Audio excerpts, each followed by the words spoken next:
Hello, my name is Evert Verhagen. I'm going to tell you the story of the Westergasfabriek in Amsterdam.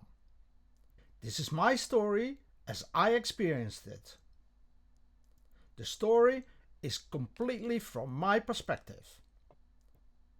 In 1990, I started working for the Westergasfabriek district and became responsible for the redevelopment of the gas factory. At that time, the gas factory was still a storage site for the municipal energy company, which had stopped producing gas from coal 30 years earlier. I left there in 2004. The soil of the 13-hectare heavily contaminated site had been remediated. A fantastic new park designed by Catherine Gustafson and Neil Porter was constructed. And the buildings had been sold to a project developer, MAB, who refurbished them for their new cultural purpose. In this podcast, which you can also watch as a YouTube video, supported by a large amount of visual materials, I divide the story into two parts, each with different chapters. The first part is about everything that took place on and around the property until 1990, the situation and the story as we found it there at the time. Those were immediately the important elements that we had to take into account in the redevelopment. The second part is the story of how we approached that redevelopment. The process, the idea behind it, worked out in the different main elements: the temporary use, the remediation, the park and the buildings. But let's start with the two main elements: water and light.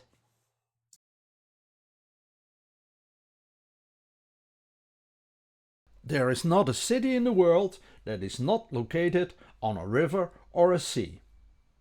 In Amsterdam too, the city began with the water. Amsterdam emerged as a settlement when a dam was built in the Amstel River. But that dam is the part of a much larger system of dikes to keep the water out. Those dikes you still see everywhere in the landscape around Amsterdam today. Here I have three maps from the collection of Philips II, who was the King of Spain and the Netherlands during the second part of the 16th century.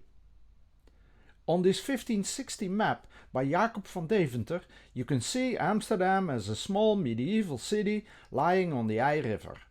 Clearly visible on the map are the Sint Antoniusdijk in the lower right. Later that became the Zeeburgerdijk.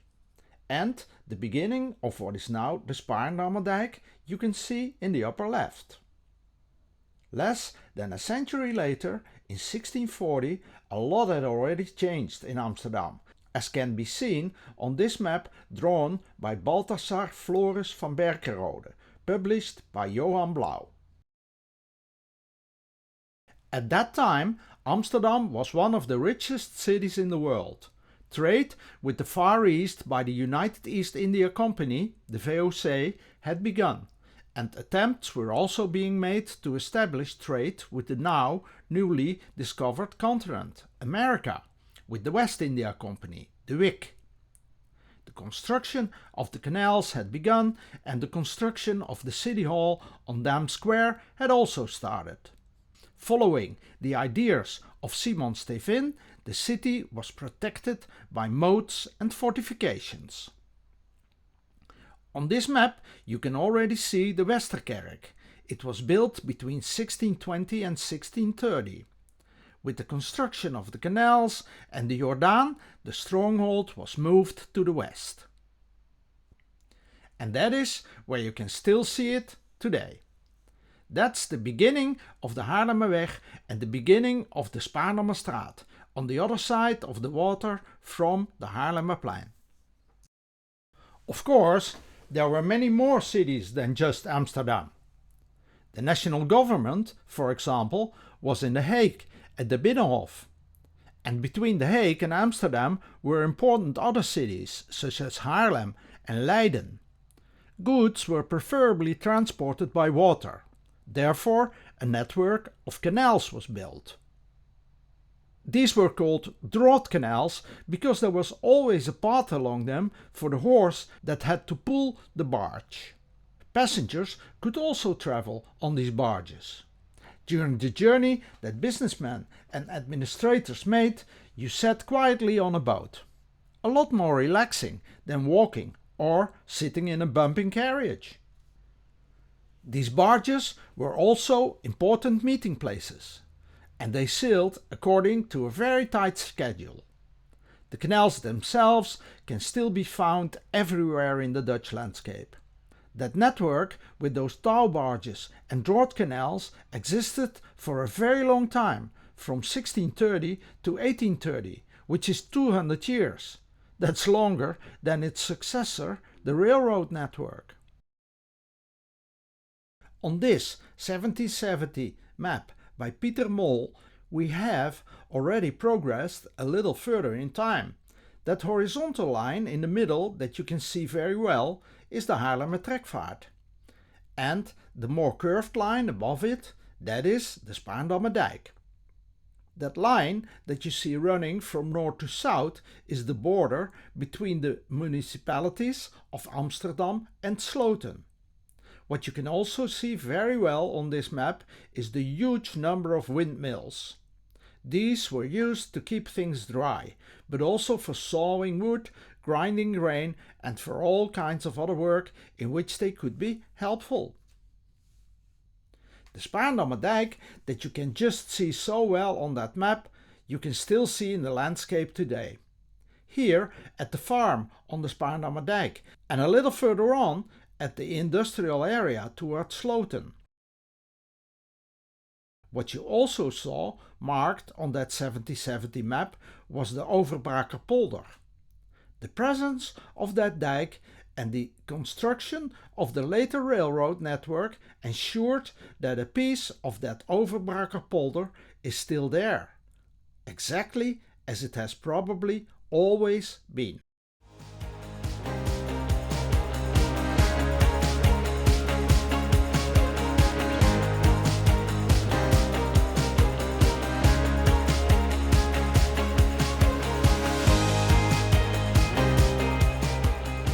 Amsterdam was probably the first city in the world to have organized city lighting. That started in 1660. Of course, there were other cities where you had lamps and you had light, like in Paris for example. But that light there was mainly to light the palace. In Amsterdam, the light was for everyone. The idea of those lamps and of that city lighting came from Jan van der Heijden. Very important was the design of the lanterns that ran on oil. There were exact regulations what time those lanterns should be on and off, and where they should be.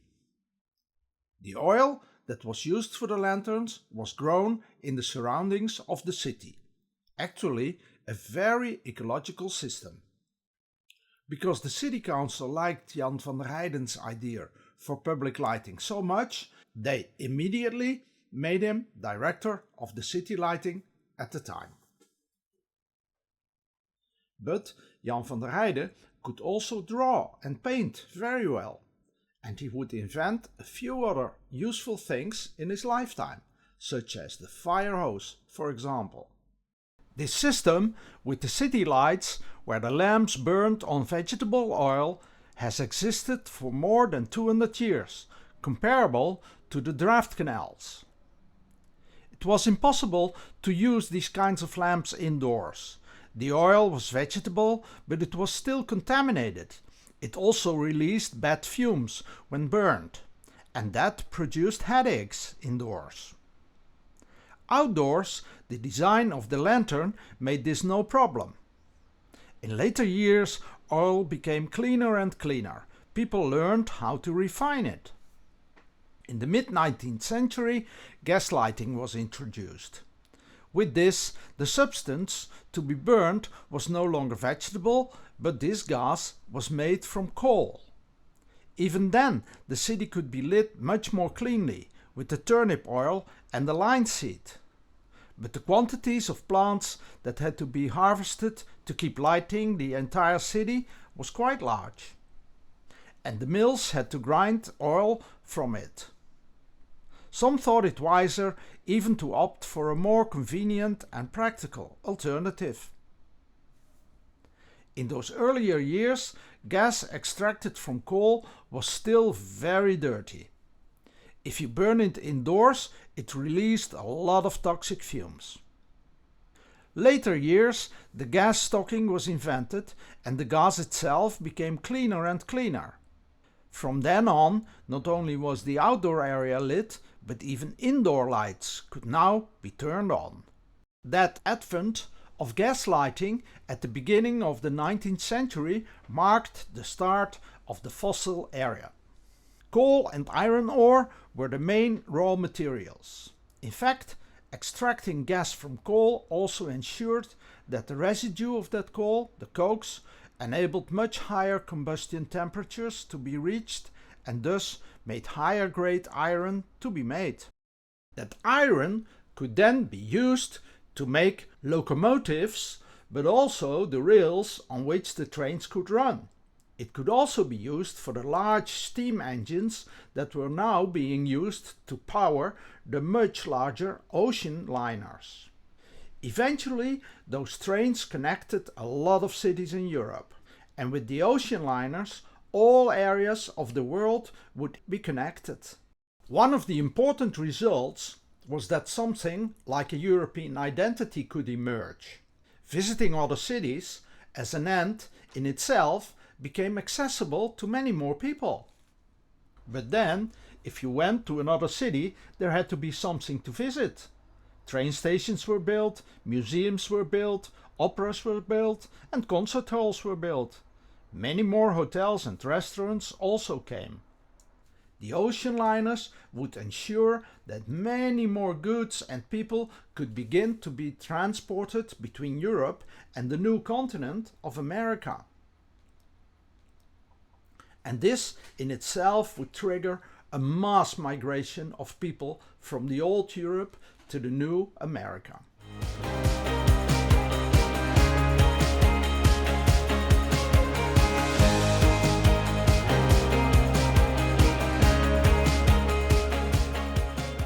Trains began to run in the Netherlands as well.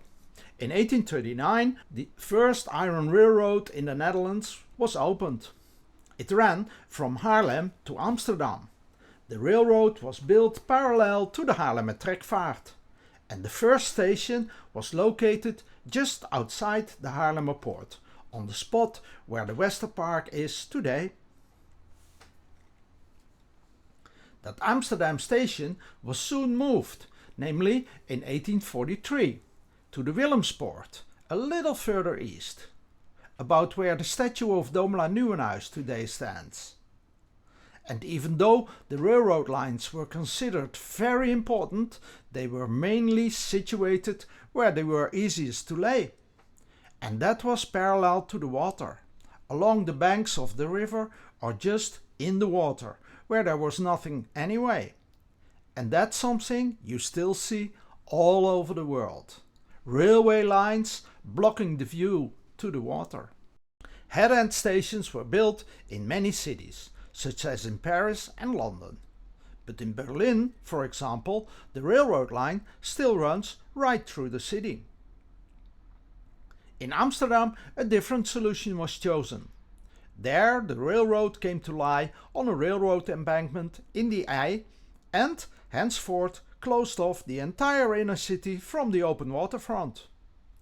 In these plans from 1857, the station was also given a direct connection to north via a bridge. But as we all know, that bridge never came to be. Central Station was built on a specially constructed station island. But to the west, that railroad had to worm its way through the existing city on a railroad embankment. On this map from 1882, you can see that the land that remained between the canal and the railroad was designated as a park. but that would all end very differently. The dike for the Western Railroad was specially constructed. On it came a track to Zaandam and a track to Haarlem. These tracks split as soon as there was space. At the Kostverloren Vaart, where the historic downtown ends and the western urban expansion begins.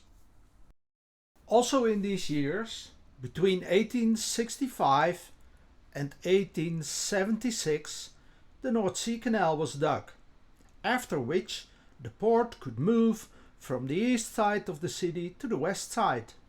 It has always been the case that between Central Station and Sloterdijk Station there's not enough space to lay all the desired tracks. And to this day that has very big consequences.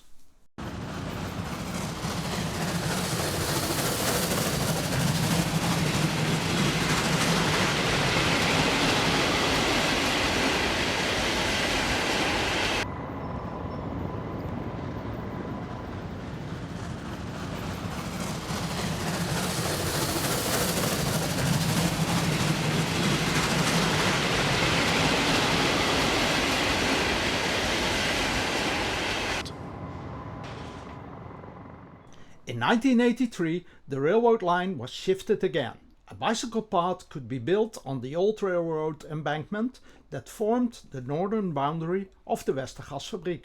On the track between Sloterdijk Station and Central Station, it became even busier. The West Branch was opened. Now trains could start running directly from Central Station to Schiphol Airport. Then, in the 1990s, the high-speed line to Rotterdam and beyond was added.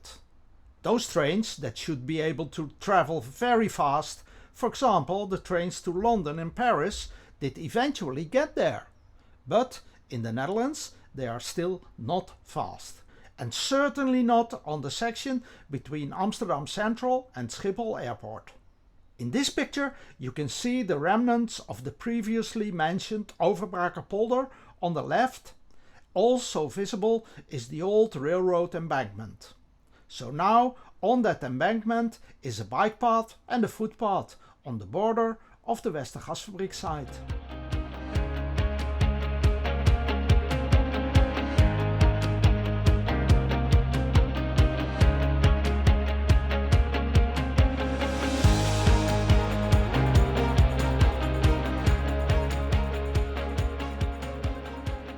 From the beginning of the 19th century, gas factories were built. Amsterdam preferred gas from coal instead of the oil pressed from linseed by mills. Small gas factories appeared in all sorts of places in the streets of Amsterdam. Here is a drawing of such a small gasworks on the Weteringschans, about where Paradiso is situated today.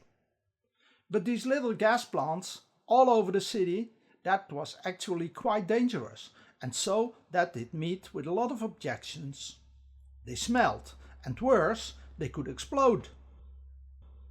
But unlike the Amsterdam as it was in the 17th century, as former Prime Minister Balkenende called it, the Amsterdam with the VOC mentality, now almost nothing got off the ground. Everything was eternally debated. It was very difficult to find any investor for anything. As I stated earlier, little had changed in the Netherlands in more than 200 years leading up to the fossil era. The barges connected the towns and the cities were lit with lamps on vegetable oil. So, it was an English company that took on the construction of the North Sea Canal. And it would also be an English company that would go on to build gas plants almost everywhere in Europe. And that company was called the Imperial Continental Gas Association. The company had been founded at the time when imperialism was apparently still considered a virtue. And I've seen them everywhere in Europe, those remnants of gas factories. In some cities they are only now transforming them. In Antwerp, in Berlin, in Dessau, in Vienna, in many places in Europe, I visited and have seen these gasworks of the Imperial Continental, and their reused remnants. Moses Montefiore, the founder of the ICGA in 1824, was a very important figure. Born in Livorno, Italy, he moved to England with his parents at the age of 19 and became a stockbroker. Despite never having studied at the university, he spoke 7 languages. By the age of 40, immediately after founding ICGA, he had earned enough money to stop working. Along with his brother-in-law Nathan Rothschild, he was considered one of the richest people in the world. He devoted his time to other things that were important to him. He traveled to Jerusalem 7 times in his lifetime. He visited Jewish communities in Marrakesh, Alexandria, and most notably St. Petersburg, where he mediated with the Tsar. He often wore the uniform of his position as a sheriff of London. At the time, when the average height was between 1,50 m and 1,60 m, Moses was an enormous figure, standing at 1,80 m tall. The whole world knew him. On his 100th birthday, articles about him appeared in almost all the world's newspapers.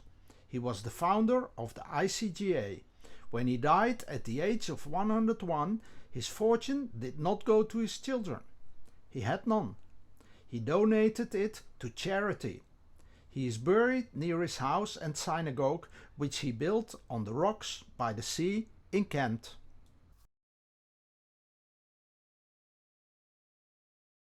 Making gas from coal. That sounds simple, but how does it actually work? Well, just think about barbecuing or lighting the fireplace. At first, when you only have a small fire, you already start to see clouds of smoke. That is the water vapor, which is the first thing to come out. But then, if you wait a moment and it gets a little hotter, another gas suddenly starts to come out of the wood or the coal.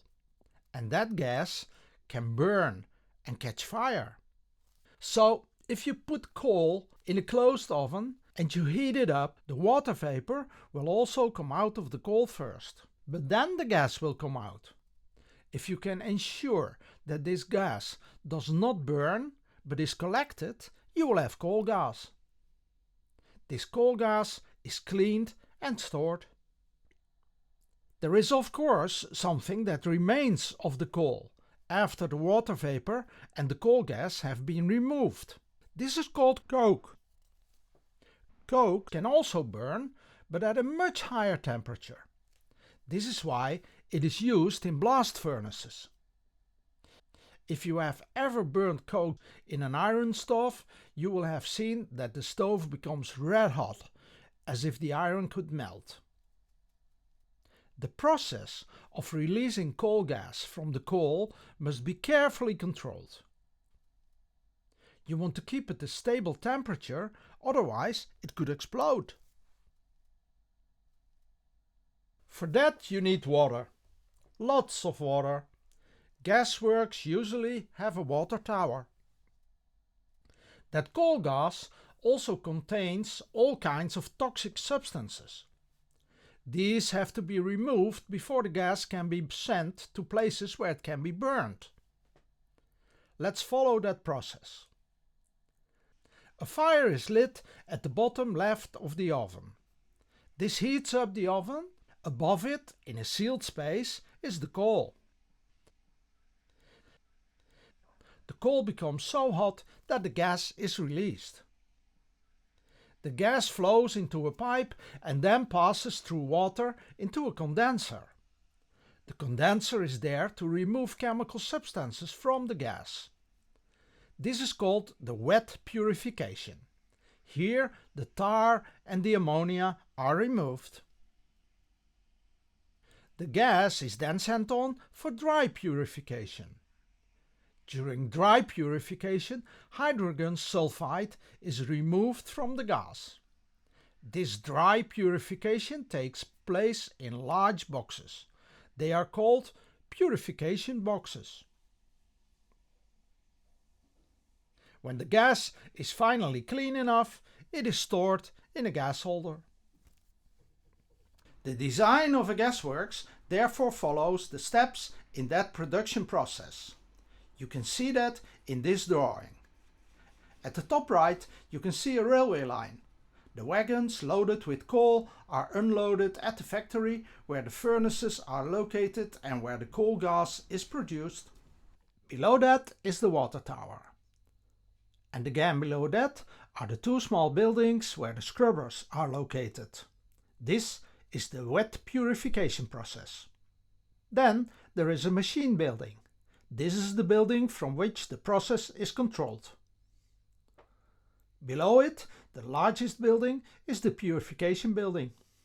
This is where all the boxes are located and where the dry purification process takes place. Further on the side are the gas holders where the gas is temporarily stored. And then there is also a small ammonia factory there.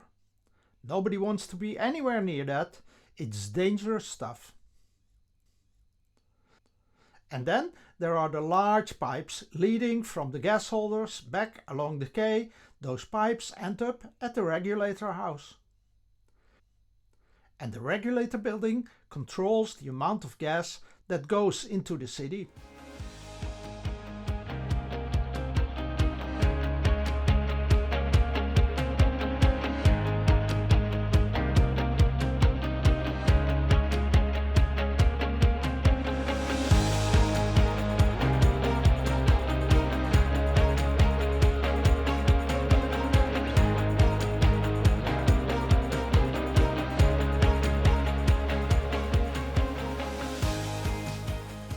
In 1883, the Imperial Continental Gas Association received permission from the Amsterdam City Council to build two gas plants, the Oostergasfabriek and the Westergasfabriek. Design and site layout were created by the Amsterdam director of both gas plants, Jules Bazzani. Amsterdam architect Isaac Gosschalk was brought in to design the buildings. That the Imperial Continental Gas Association had been working on these plans for a long time and that they wanted to build a factory in Amsterdam quickly becomes clear when you know that 2 years later, in 1885 already, the first gas from the Westergasfabriek flowed into the city. At that time there were three important architects in Amsterdam: Pierre Cuypers, a Catholic, Adolf Leonard van Gent, a Protestant, and Isaac Gosschalk, a Jew. The first one, Pierre Cuypers, was a Catholic architect born in Roermond in the south of the Netherlands. He became very well known in the country because he built a lot of Catholic churches everywhere in the Netherlands. It should be noted that for 200 years it had been forbidden to build Catholic churches in the Netherlands. It was only in 1840 that the construction of Catholic churches was permitted again. There were an awful lot of Catholic churches being built in that period. And Pierre Cuypers, yes, he was just very good at that. He designed more than 100 of them. But of course, the building Cuypers became most famous for is the Rijksmuseum in Amsterdam. The second important architect in Amsterdam at the time was the liberal Protestant Adolf Leonard van Gent. Van Gent built homes and villas, yet became best known for designing the concert hall, het Concertgebouw. Van Gent worked a lot for the government. He designed many bridges and other utilitarian works. He also worked with Cuypers on the central station. Cuypers was responsible for the main building and Van Gent designed the huge hall with the large steel arches. The third important architect at the time was Isaac Gosschalk. Gosschalk had not learned the trade in another architect's office, but he had had a real education. He studied under Gottfried Semper at the Eidgenössisches Polytechnicum in Zurich, now the ETH, at the time when that school had only been in existence for 4 years. Other Dutch architects who would later follow in his footsteps were Hendrik Berlage and Aldo van Eyck. Gosschalk built mostly factories. There are some of his villas on the Weteringscircuit. For example, he built the Poort van Kleve, a restaurant hotel opposite the new church on the Nieuwezijds Voorburgwal. He also built the most beautiful railway station in the Netherlands, Groningen Station. And he was asked to design the 2 new gasworks. Gosschalk had been in all the newspapers because he vehemently opposed the construction of the central station on the I River. He had drawn up a plan himself in which there would be a new station near Leidseplein. Gosschalk was friends with several industrialists whom he met in socials and clubs, as well as serving on the city council. Yet he fell into oblivion. No book has ever been written about him. All I have been able to find is a student's thesis. Later in his life he even went to live in Brussels. What could it have been about him anyway? So it was during that period, the second half of the 19th century, when the trains began to run all over Europe, that an interest in special buildings appeared in all larger cities. Museums, concert halls, operas and railway stations. And all these buildings had a very important common characteristic. They were meant for people. They were meeting places. But what you also see is that important industrial buildings were built under architecture, even though they were really not meant to be visited. Van Gent and Kuipers built buildings for people.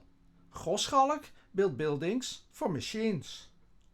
Many of the buildings constructed for machines were later demolished or thoroughly transformed. Most of the buildings constructed for people remained standing. Why was it necessary to apply this beautiful neo-Renaissance architectural style to a place where, apart from the workers who had to go there, no one ever went? Why did Gosschalk have the bricks used to build the walls imported from Germany, double fired and hardened so that they could withstand the deposits and the weathering caused by gas production? For me, it feels as if those buildings didn't finally start being used for what they were built for until 100 years later. Then there is another question I cannot answer. The land on which the Westergasfabriek is built covers about 15 hectares, but it is 2.5 meters higher than the Overbraker polder next to it. An enormous amount of rubble and soil must have been used to raise that area. That raising must have started long before the gas plant was built. It now gives the Westergasfabriek a distinct character in Amsterdam. Westerpark is a park that cannot sink. The same thing happened with the construction of the Oostergasfabriek, also a huge area located between railroad and water. Also there, the whole area was raised. It could hardly be otherwise, or it must have been decided years before that gas plants could be built on both locations. But both these sites were ideally suited for gas production. The coal could be transported by ship and by train. The coke that remained could be transported just as easily.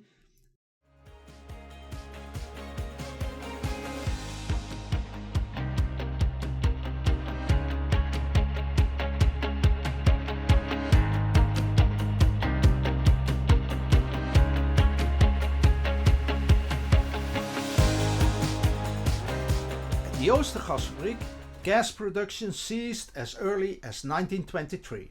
You can still see some facades of Isaac Gosschalk's buildings there, but most of the buildings on the Oostergasfabriek were simply demolished. Leaving buildings standing because you like them? No, they didn't do that in 1923. A few buildings were left standing because they could easily be reused. A building on Linnaeusstraat was converted into a swimming pool. This former distillery building of the gasworks proved eminently suitable for that new use. Another building was turned into a police station. And elsewhere on the site, the base of a gas holder was turned into a sports hall in 1974, the Alderman Vrij Sports Hall. That sports hall would not stand for very long. In 2008 it was already demolished. And in the former ammonia factory came an animal shelter. If I'm not mistaken, there is now a new cafe. So for a good impression of Isaac Gosschalk's oeuvre, you have to go to the Westergasfabriek. Starting in 1885, gas was produced at the Westergasfabriek, but the involvement of the Imperial Continental Gas Association would only last 13 years. Even then, the price of gas was constantly a point of irritation and negotiation. The city of Amsterdam decided to confiscate the ICGA's gas plants in 1898. From now on, the gas would be produced by the municipality itself. At that time, it was also decided to construct a number of additional buildings on the factory site.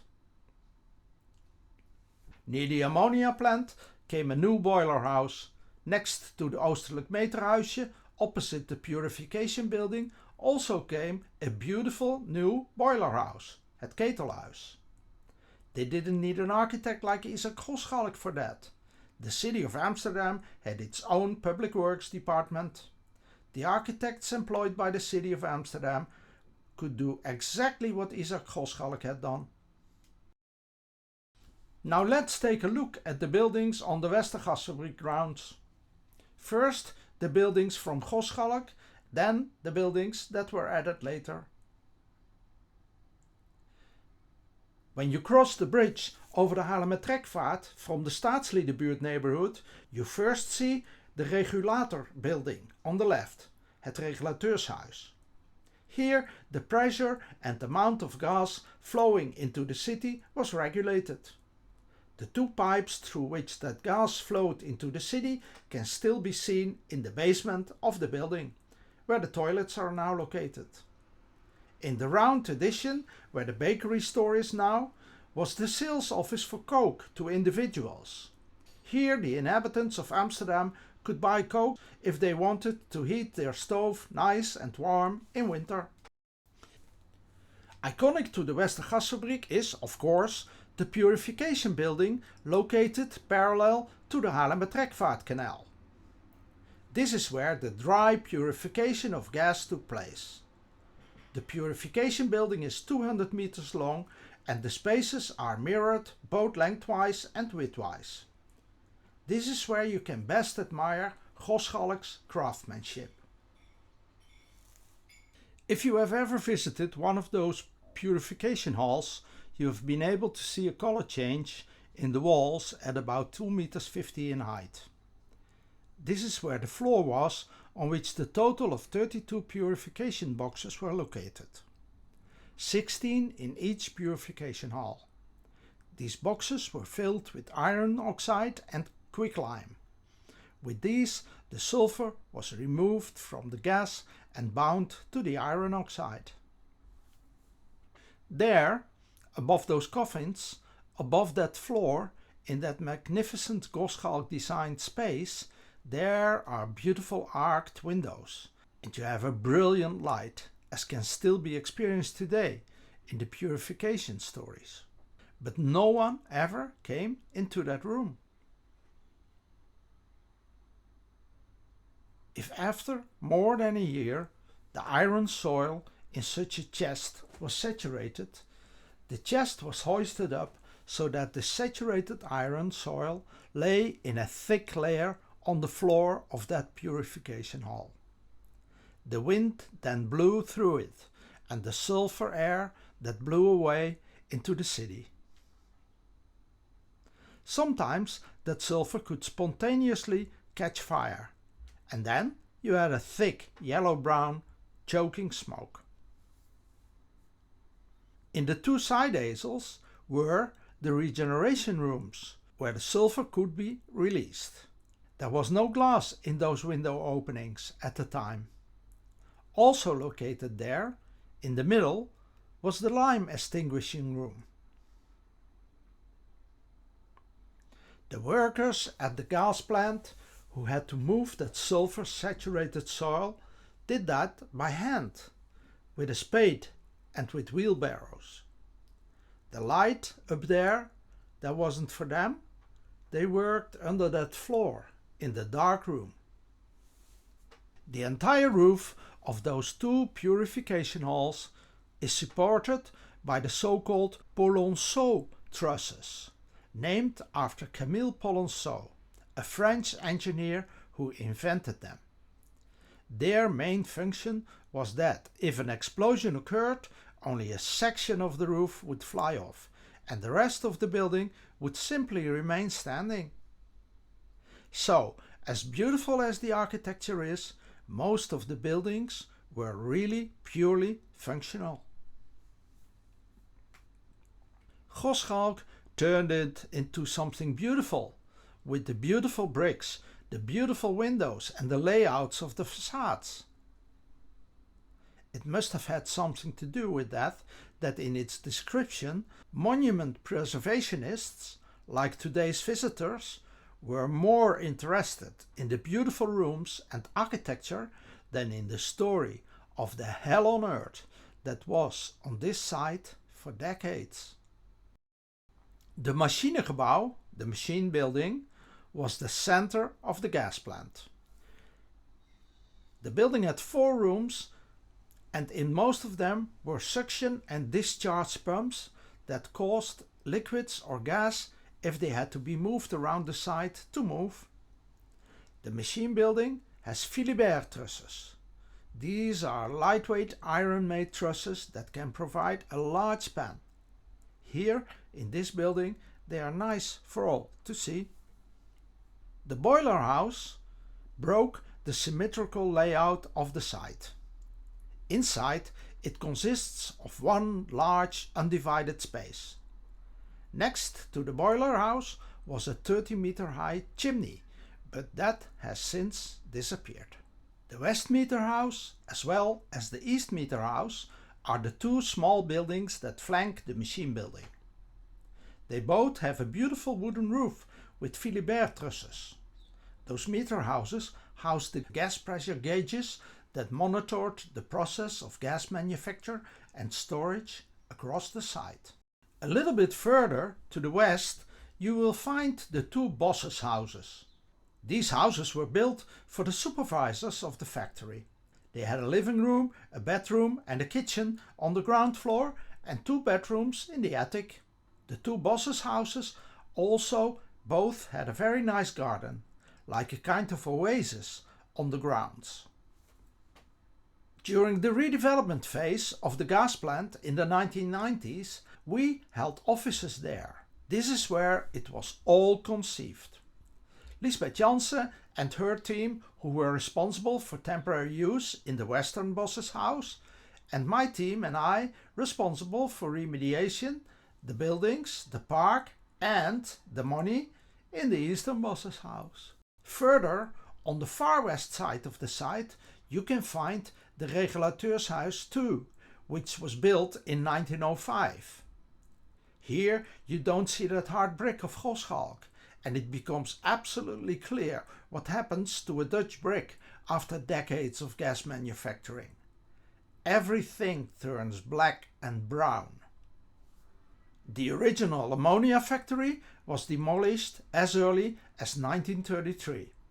Here, however, the ammonia boiler house still stands, with beautiful Polonceau trusses inside as well. And then, a bit more to the north, there is also the transformer house, or the Westergasfabriek.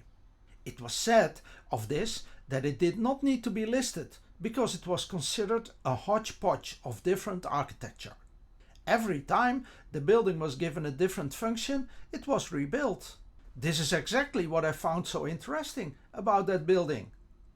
And what you don't read about it in the descriptions of the Preservation Society, but what I myself always found to be the most important element of that building, is the roof on the square, opposite the gas holder. There you are inside but still outside. In fact, almost all the buildings on Westergasfabriek site have a hard exterior. There is no transition space at all between inside and outside. But here you have it. In several plans, this transformers building was scheduled for demolition. Fortunately, it just stayed put.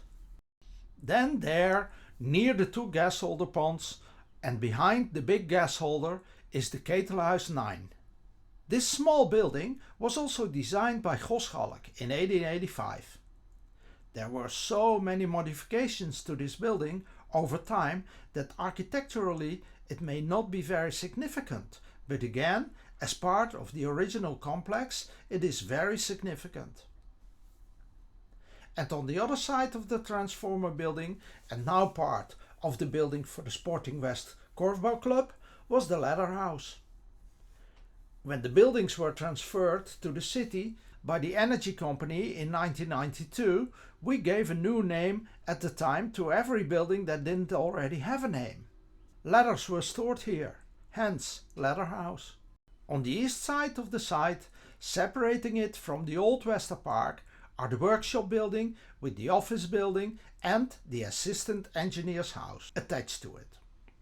These were all built in 1885 and all are national monuments. Yet of this building it is mainly the outside that is monumental. Inside it has been remodeled many times. Here, as early as 1990, sat the office for the Wester Park City Council. Somewhere in that facade you can see a window with the letters ICGA above it. This is where my office was during the first years at Westergasfabriek. The last building we visit on the site is the villa, the director's residence. In that building there are 3 different residences. It is on the outside a beautiful villa in the neo-Renaissance style. Back in 1990, when the Wester Park City Council was in office, that villa was squatted. At that time, the Staatsledenbuurt had the highest density of squatters in Western Europe.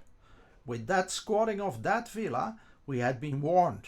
Let no building remain vacant for more than 1 day. I have searched for years for moving pictures of the Westergasfabriek, but I could never find any.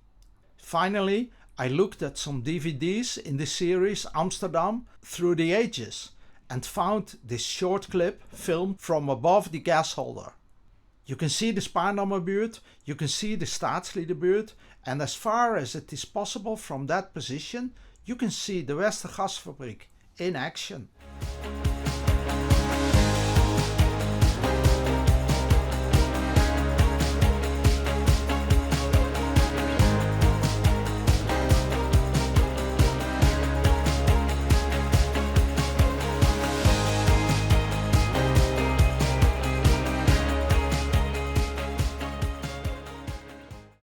The largest new project was completed in 1902. This was the construction of the large gas holder. As everywhere, production and usage of energy never go hand in hand. Any period of time involving any form of energy faces the same challenge: how to store energy for later use. The refined linseed oil used for city lighting in Amsterdam, for example, was stored in wooden barrels and tanks. Electricity can be stored in batteries, but you need a lot of batteries for that. And efforts are also now being made to produce hydrogen from it. And so also a specific solution had to be found for gas. Gas production is a continuous process. The furnaces were always switched on.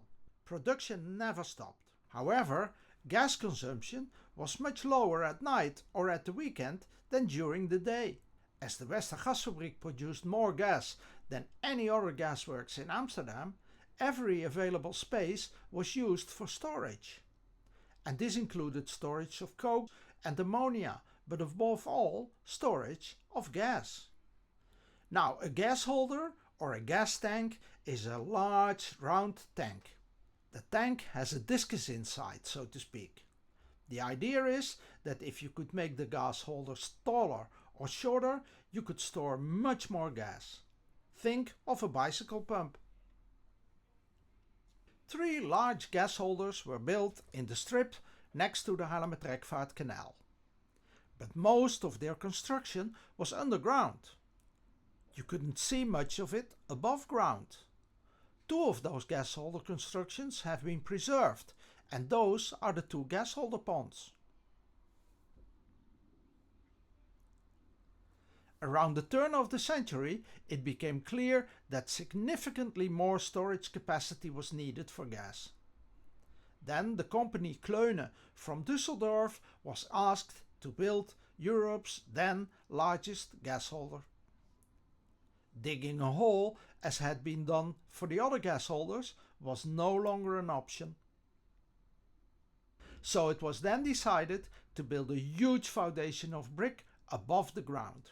And on top of that again stood the 60-meter high gas holder. And that space below it, that huge beautiful space, that industrial cathedral we now call gas holder, in that space nothing happened at all. So the roof of the building we now call the gas holder, that was the bottom of the gas holder. After the whole structure with the gas tank up there was torn down in the 1960s, that would really cause some problems. This big gas holder, that was a huge iconic building on the west side of town. I ran into someone in America who knew exactly what I was talking about at the mention of the Westergasfabriek. After all, the railroad line ran past it, and he had studied art history in Leiden but lived in Amsterdam. He had passed it almost every day a couple of years during the 50s. Someone else told me in Toronto, in Canada, that her father, now of course deceased, was a pilot in the RAF in World War II. There, a picture hung on the wall of objects near Amsterdam on which a bomb should definitely not be dropped. He recognized the gas holder immediately when he saw the picture on the cover of a book I had given to her. From a fan of gas holders, when we were working on the redevelopment of the Westergasfabriek, I received a beautiful scale model in paper of the big gas holder, something he had completely pieced together himself at home. In the building, as we still see it today, at the Westergasfabriek, nothing happened. It did have arched openings, which are now the windows and the doors. The idea was that train cars could drive in there, but again, the openings were not big enough for that. So the place stayed empty. A vague photo exists of a meeting of gas plant directors inside this industrial cathedral. Later, when gas manufacturing had stopped after 1960, the municipal power company used the space as storage. But then it was still mostly in the domain of the pigeons. There were a lot of plans to tear it down after 1960. At one moment it was used as an advertising object, first with a big M on it, Milk, the white engine, and the money that was raised was used to repair the roof. After all, that roof was not allowed to collapse. If that happened, you no longer had a gas holder, but an open-air arena. What is extraordinary, of course, is that construction of what we now call a roof. Here you have a huge wheel, which makes for a magnificent column-free space, 60 meters in diameter, under it. Later came the world-famous Marlboro Man, which was in the 80s. The metal parts of the gas holder were painted like a pack of Marlboro cigarettes. And also the 400,000 guilders that raised was used to repair that roof again. Then, when we took over responsibility for the gas plant in 1992, the building was already 90 years old. and nothing significant had ever happened inside. But that would soon change. In the 1960s, the manufacture of gas from coal was stopped. Natural gas had been found in Groningen in the north of Holland. Then, however, all gas stoves and lamps and everything else that burned on gas in the Netherlands had to be adapted to the new situation. This was when the era of natural gas began. The water tower and the actual gas plant were demolished. The site was filled with all kinds of other things that were needed in the city. A storage area for the recovered stolen cars, the staging area for the military police before they had to go out again and catch some squatters, and the training area for the fire department. The factory buildings themselves became workshops for the municipal power company. They stored lampposts, wire, traffic pillars.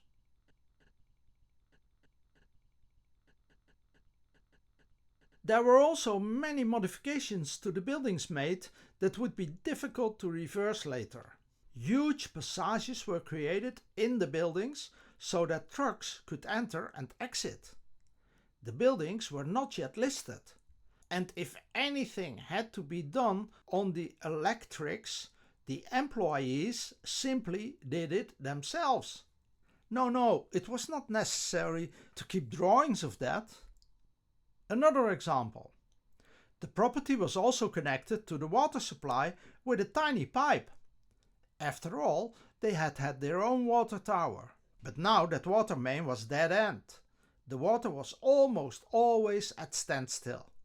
There was just filthy water coming out of those pipes. In 1990, when we started the project, we immediately noticed that there were a few photographs of the Westergasfabriek. We then had the existing situation photographed ourselves.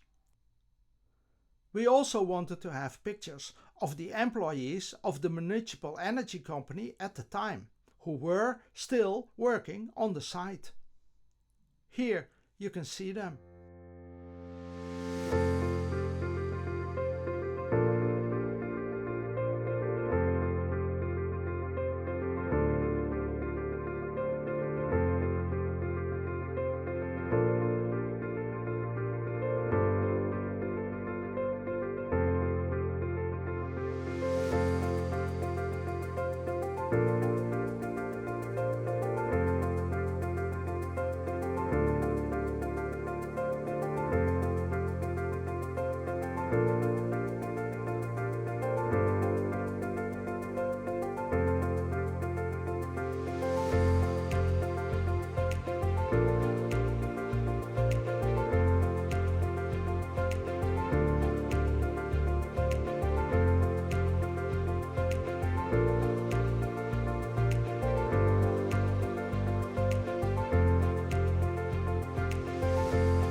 In those 30 years, between 1960 and 1990, not much happened at Westergasfabriek. But out there, all the more. These were the years when the city emptied out. Amsterdam's population plummeted from 870,000 in 1960 to 700,000 in 1990. These were also the years when in Amsterdam the squatting movement took control in dilapidated 19th century neighborhoods. The Staatsliederbuurt is now considered one of Amsterdam's classic squatter neighborhoods, as are the Nieuwmarkt, the Pijp and the Spaarndammerbuurt. The squatting movement gave birth to urban renewal, in which the existing structure of the neighborhoods and leaving the existing buildings standing as much as possible was the starting point. Thus, with the advent of urban renewal in the 1980s, there was a turnaround. More attention returned to families with children that wanted to stay in the city. And then it was even thought that it could be a good idea if owner-occupied homes were also built. Starting in the 1980s, the population in Amsterdam increased again. This was due to urban renewal, which ensured that as many residents as possible could remain in the city. During the 80s, the district councils were created. These district councils contributed immensely to the shift in quality. Despite all the criticism that has constantly been leveled at the city districts, the Westerpark district, for example, has ensured that the Staatsliederbuurt and the Spaarnammerbuurt have once again become among the most attractive neighborhoods in Amsterdam and even in the Netherlands. And this was certainly not only due to the redevelopment of the Westergasfabriek. That was only a part of it. After all, it was mainly those outside Amsterdam who blamed the districts every time something went wrong. In my view, abolishing the district council has not improved anything at all in Amsterdam. The administration has once again become much more distant from the ordinary citizen. And things are still going right and wrong. I therefore very much doubt whether the redevelopment of the Westergasfabriek in the current political context of the city of Amsterdam could ever be implemented.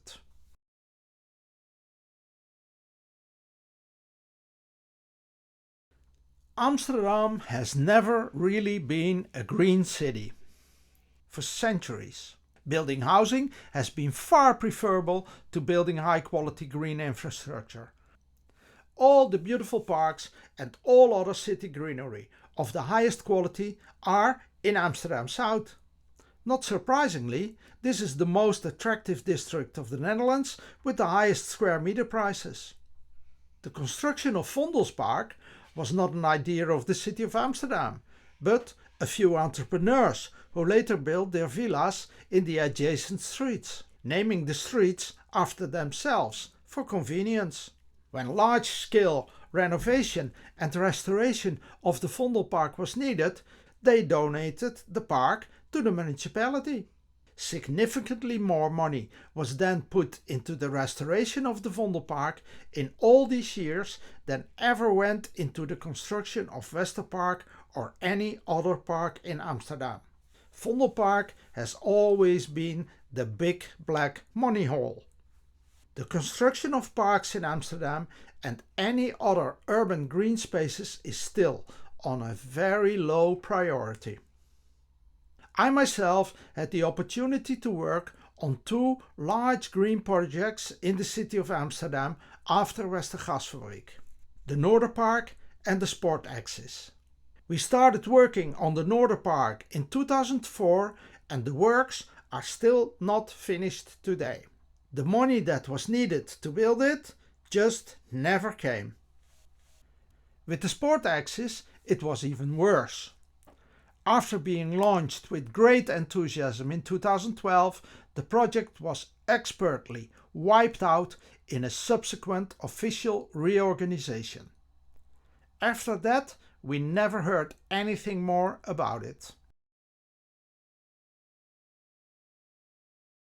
Also, in the period between 1960 and 1990, a huge variety of alternative plans were made for the Westergasfabriek site. That 1880 pledge, land designated for park, that was long forgotten. In the 1970s, Amsterdam had the idea that it could not be left behind in terms of highways that run right through the city centre. Cities such as Utrecht and Rotterdam had these beautiful freeways running right through the city centre, and Amsterdam feared for its future if it didn't participate. It was thought that a freeway could be built from Central Station directly along the railroad lines all the way to Haarlem. The existing Westerpark, as well as the future Westerpark, they had to go. Here you can see a model of that plan. In the following years, for example, the search was on for siding for the TGVs and a place where they could be washed so that they could drive back to Paris nice and clean. I also saw a decision where the Westergasfabriek would become the wintering place for the operators of the fairground attractions, or a depot for streetcars, or the finishing shop for the prostitutes. And also, in the 15 years that I worked on the Westergasfabriek sites, it never stopped. If people wanted to lose something elsewhere, they would always ask, can't we do it at the Westergasfabriek site? And when we said it couldn't, they would always give me the same puzzled look. Then they needed a parking garage, then they needed big events, then they needed a carnival, then they needed a kortbal court. There was always something new they had to put out there. That the city simply needed and has a need for a beautiful park and a new function for the buildings to match the park, that continually only raised eyebrows. Even today, a plan to close the subway ring between Isolatorweg and Central Station is still being worked on. And then you will see another one of these metro tracks pulled right through Westerpark. The amount of tracks between Sloterdijk Station and Central Station is already truly unprecedented. But working together intelligently between ProRail and the municipal metro department? Oh no, that is still not among the possibilities. The space they think we need to be able to go somewhere else, nice and quickly, is still giving much higher priority than the space people need to be able to just stay somewhere pleasant.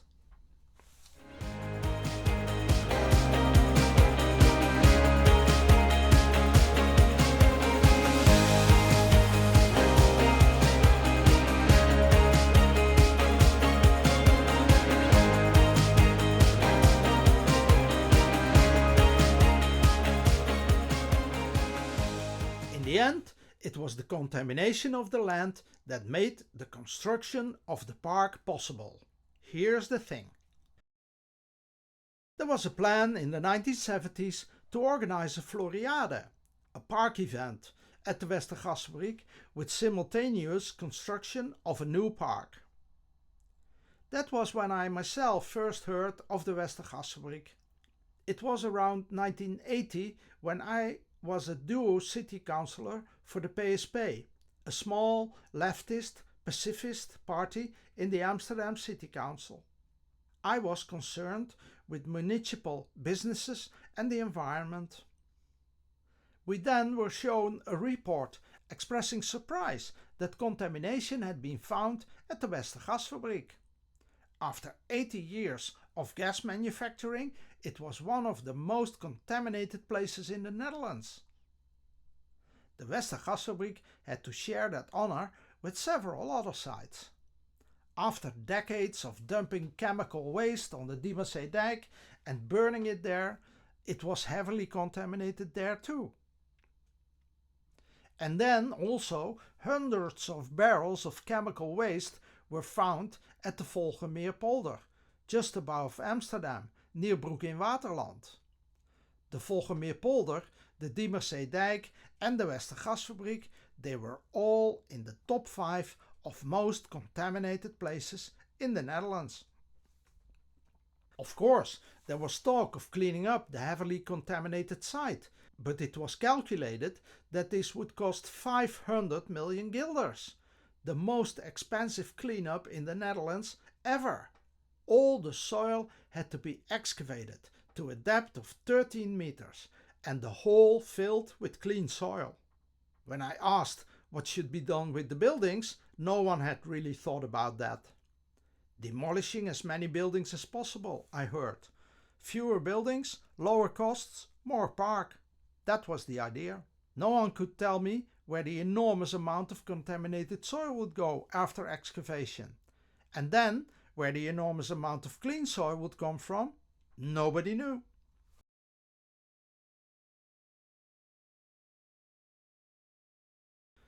Starting in the 80s, residents' organizations in the Staatsliederbuurt and the Spaarndammerbuurt neighborhoods united in the Westerpark overleg. They talked about building a park, but the municipal energy company was still located at the Westergasfabriek and they had no real intention of leaving. Of course, there was also an attempt, especially at the insistence of the central government, to make the polluter pay. That polluter, that in this case was the municipal energy company. After all, the ICGA had left after only a few years. But this municipal energy company was sold to a large Dutch company called Nuon. And Nuon preferred to put a lot of money into Vitesse, a soccer club in Arnhem. A contribution to solving the problems at Westergasfabriek? No, they really had no money for that. I myself knew the Westergasfabriek from my work as a duo city council member. During my college years and afterwards, I had lived in Bijlmermeer and had also worked there for the city of Amsterdam at the Bijlmermeer High-Rise Project Office. There we made plans to improve the quality of life in this still very young modernist residential area, where 25% of the homes were vacant. Meanwhile, Amsterdam had decided to divide the entire city into urban districts. Therefore, my position in Bijlmermeer was also due to expire. After that, I was working for the Municipal Urban Renewal Office for a couple of years. The game in which everyone involved in urban renewal was looking for a job with one of these city districts was in full swing. I myself, I didn't have the idea that I could play a role in that. Until I was asked to join the Westerpark District Council temporarily. A manager was wanted there for public space to lead the garbage collectors, the green crew, the pavers, as well as for the Westergasfabriek.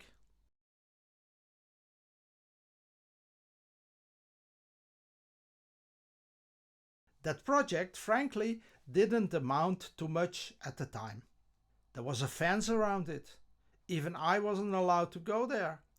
The neighborhood associations had vehemently opposed the district's arrival and placing the responsibility of redevelopment in the hands of the district. They preferred to leave everything as it was. They had a good contact with the people at the municipality, but in the meantime these people had also found work and the city made the decision to incorporate the Westergasfabriek project into the new district council. And there I was. And even though there were many and long discussions with the residents' organizations, that would never really be the problem. After all, they too wanted a park and a nice new use for the buildings. Much more troublesome were all the other services and companies inside and outside the municipality of Amsterdam. Everyone say who has a stake in the project or somewhere nearby. Anyone who thinks something else should have been done in the first place. All of them can get cross. They all tell you that they can call the mayor directly. Or, if the mayor doesn't listen, they will contact the minister in the government in The Hague. They just want you to do what they say. How could we ever find a solution for cleaning up that contaminated soil? Surely that would be far too complicated for us. For that, we had to consult with the environmental department. And if that succeeded, what kind of park was to come? Who would design it? What was it supposed to cost? And then, what could you do with all these buildings? They all had to be restored. Would there ever be subsidies for them? Everything you heard about ideas for new uses, like a museum, a community function, or a library, all of that was just going to cost money, right? And that was the situation. An extremely expensive rehabilitation, buildings that were almost all listed, and a park that no one yet had any idea what it could look like. And, of course, there was no money. That question of how we were going to deal with all that occupied me the most in the first 2 years at Westerpark. And then, in the summer of 1992, I got a call from the director of the municipal energy company. The decision had been made to leave. And from November 1992, the Westergasfabriek would be our responsibility.